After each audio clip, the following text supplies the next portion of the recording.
Now that we have Tails installed, configured with persistence, and we learned the basics on how to use it and interact with it, in this lecture, I want to talk about the Tor browser that comes with Tails and highlight a major restriction that Tails enforces over the Tor web browser.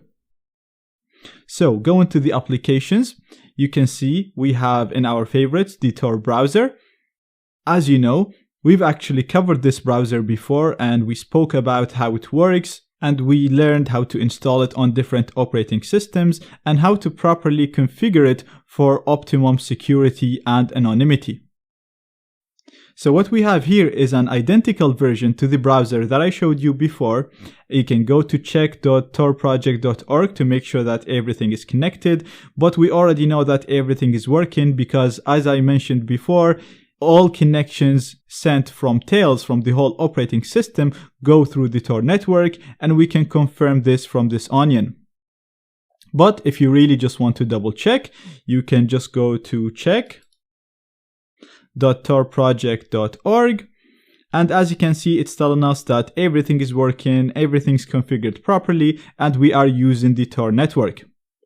Now, as I showed you before, you can go to the onion icon in here to request a new identity, change security settings, or check for updates.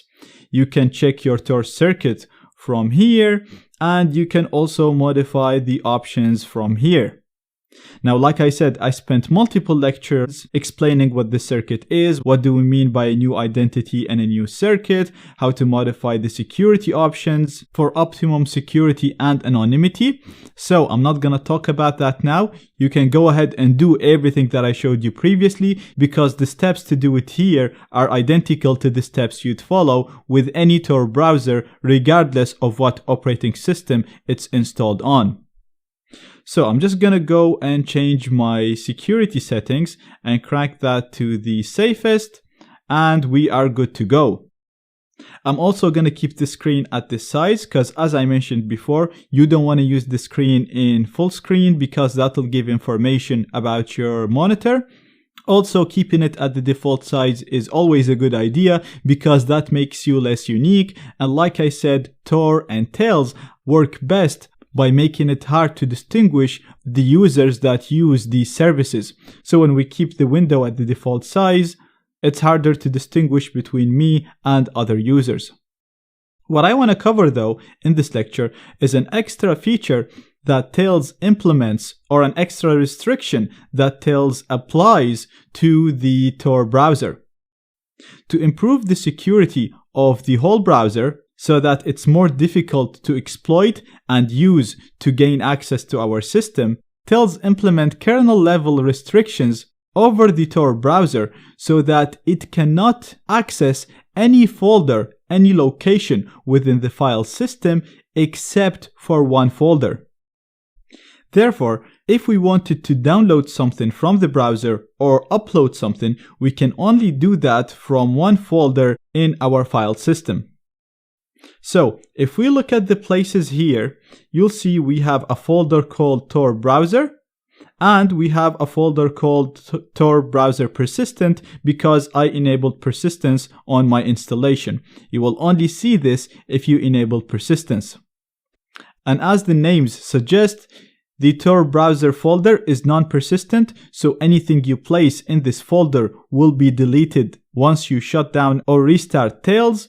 The persistent folder is persistent, so if you store anything in that folder, it will not be deleted when you restart or shut down Tails.